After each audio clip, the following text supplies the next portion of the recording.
Hello and welcome back to another episode of Everything Wet, Dry, Wet. Last week in the first episode we covered your wet section, your dry section, what they mean, mono, stereo, wet, dry, and wet, dry, wet. And we also gave you the description and tools to be able to run a pseudo wet, dry, wet at home and start to dip your toes in this whole wet, dry, wet world. So what we're going to cover today are some of the basic terms and give you some examples of what it actually and practically means to run a wet, dry, wet rig. You cannot do that without first talking about series and parallel pedal boards. So when someone is running a couple of pedals in series, all that means is they're running one pedal into another in a similar way like we were talking about running a mono pedal board. So this would mean a guitar running into an overdrive, into another overdrive, and out to your amp. Those overdrives are in series. If you were going to run those same overdrives in parallel, what you would have to do is run your guitar, split your signal to the input of both pedals, as you can see on the diagram.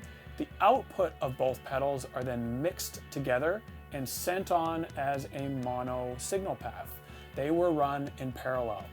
Here's an example of running these same overdrives in series and parallel. The settings have not been changed. This is what it sounds like.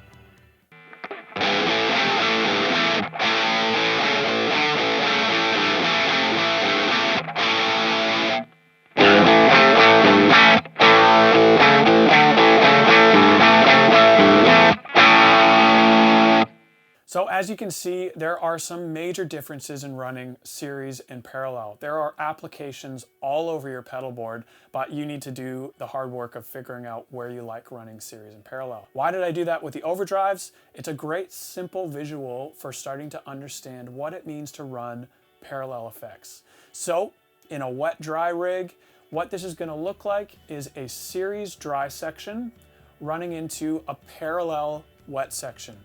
Let's keep it simple for now. So we just have a delay and a reverb after that dry section. What you're gonna have to do is run your dry section, split three ways. One to the dry amp, one to the delay pedal input, and one to the reverb pedal input. The output of that delay and reverb, as you can see, mix together and send out to the wet amp. This is what running a parallel wet section sounds like, followed by the same pedals run in series. Here we go.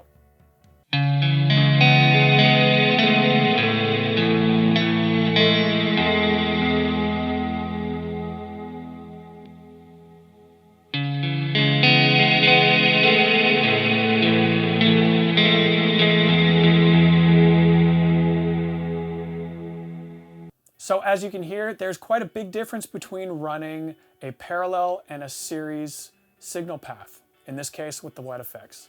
The main one being that the delay and the reverb are never interacting with each other when they're in parallel.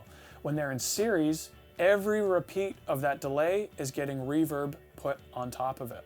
When they're in parallel, every repeat of that delay goes straight out to the amp. In the same way, the decay of that reverb never interacts with the delay and gets sent out to the exact same amp. So there's a huge difference. Why would you do this? That is a great question, and we need to answer that by talking about kill dry. The best thing about wet, dry, wet is amp separation.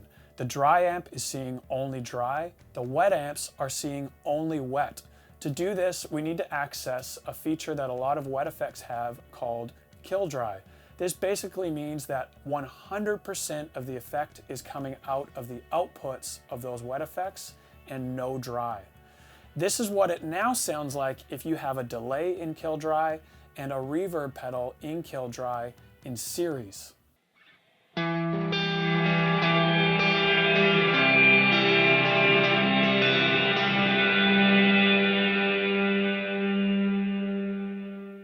As you can hear, it sounds pretty terrible. It's not even usable when you have a delay in kill dry sending only repeats to a reverb in kill dry sending only decay. It's just a wall of sound. But if we were to run these in parallel, this is what it now sounds like.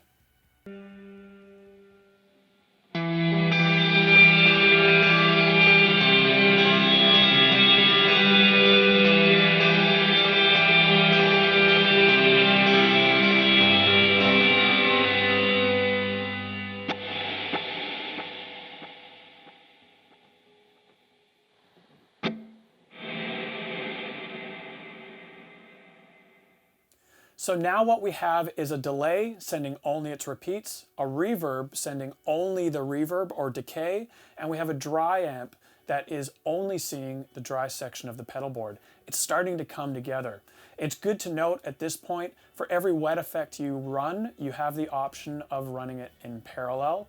This can get pretty tricky though if you have quite a few wet effects, so I suggest running all of your wet effects prior to delay and reverb. This might be chorus, flanger, tremolo, depending on your signal chain, and then running in parallel for your delay and reverb only.